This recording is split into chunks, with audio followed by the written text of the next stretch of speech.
आज बनैबा एक नंबर बरकोलीर आचार जोटा कि मुझे तेंतुली रस देके बनई एते सॉफ्ट और एते सुंदर से तादरे मीठा और मसला भिजी एटा वर्ष वर्ष धरी साइतिकी रखिपारे और बहुत ही स्वादिष्ट। एथिपाई मैं प्रथम ही बरकोली को तेंतुली रस दे सुखे देथिली। प्रथमे तो बरकोली नासी छड़े सुखे देथिली। पर मोर आचार बनैबा टाइम रे मु तेंतुली रस दे दीटी खरा देछि। जेहेतु मुझे तेंतुली रस देछि बहुत खट्टा तो पाखापाखि 1 केजी गुड़ नहीं और मसला जी पान मधुरी से जीरा तो आप अनुमान करेंगे मुझे 4 चम्मच पान मधुरी नहीं 4 चम्मच जीरा 2 चम्मच मेथी आउ कि सुखिला लंका आम घर राग बहुत पसंद करते मुझे बहुत सुखिला लंका नहीं तो से अनुसार आपण हिसाब से माप ने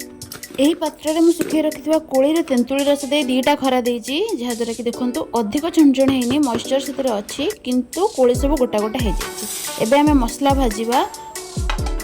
मु सब मसला थरक ही कड़े ढालिकी भाजुची कहीं तुम चाहिए सेपरेटली भाजी पार स्पेशली लंका को कि मुझे थरक भाजी देती सब मसला भलसे फुटी आसला बेलू कड़कड़ होगी मु काढ़ीदेली और लंका मिक्सी ग्राइंडिंग लगुच भलसे कड़कड़ होनी से मुझे कंचे छोट छोट पीस करके काटी पर मुझे ठंडा होगा रखीदेली और से कड़े ही सोरिष तेल किसी गरम करके रखीदेली। सोरिष तेल को भलसे हाई फ्लेम रे फुटेली जमी धुआं बाहर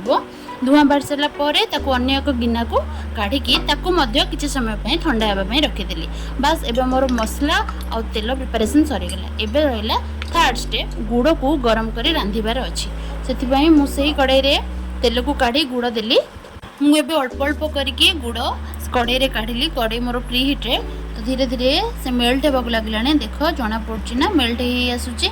जिते बड़े पूरा तरल हो पानी भली पूरा से हो तो ताको घांटी चलो कंटिन्यूअसली मुझे घांटी चलती जमीक जल्दी जल्दी मेल्ट हो पाखापाखि गुड़ भलसे तरलिकी फुटी आसलानी तो भल रंधा है कि ना मो किसी गिनारे पानी नहीं देखिली पानी रे गुड़ बतुरुनी तो देख केमती भलसे इठा इठा भाई लाखी रोचे तो आम गुड़ परफेक्टली रंधा हो गलानी। एबे से आम रखिथिबा कोली को पकेबा देख गुड़ भलसे रांधि आसला तार गोटे सुंदर बास्ना भी आसला।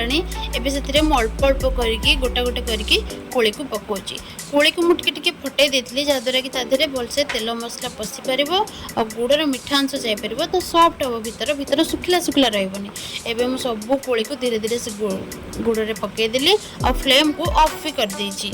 ये रंधा जाइथिबा गुड़ पागरे जितेबाला कोली पड़ो कोली धीरे धीरे ता देहरु रस टाणिक नेब और साइज भी तार फुली हो कारण जो मुझे फटई देछि तो रस से आराम से अब्जर्व कर पारिबो। एबे किछि करिवार नै फ्लेम ऑफ रे बस ताको हल्के घंटी की किछि समय छाड़ देबार अछि। मो भलसे लेउट पेउट कर देली जेमति कि प्रत्येक कोली रे गुड़ लागिबो।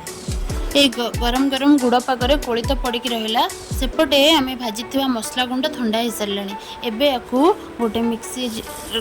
जार रे धीरे धीरे करके नेबा देख मुझे ना छोट छोट पीस रे मु लंका को काटी देछि एबाको दरदर ही बाटिबार अच्छी बेसी फाइन पाउडर तुम इच्छा कर तो मुझे बस गोटे राउंड ही नहीं फॉल्स रे देन मोर हो जाइतिला मु देखौछि मो पाउडरटा केमिति हेतिला बस एमति हेतिला।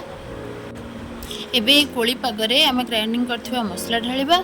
आउ गरम गरम तेल ढालिबा तेल भी बहुत टिके ठंडा हो जाए एते भी गरम नहीं बस ये सिंपल स्टेप रे ही आम कोली आचार बनिकी हो गला। बस बहुत ही सुंदर बास्ना दूसरा मसला पड़गला आगु किसी समय एमती लगुच बहुत पानी पानी भली बट कूल डाउन हो गला ठंडा हो गला ये एक्चुअल कंसिस्टेंसी हो मो 2 घंटा पर केमती देखा जाउछि आचारटा आपको देखौछि। देख ए कोलीर आचार कंसिस्टेंसी केते ठीक हो जाए पूरा माख माख भाया लगी लगी जाए कोली रे केते सुंदर से तेल मसला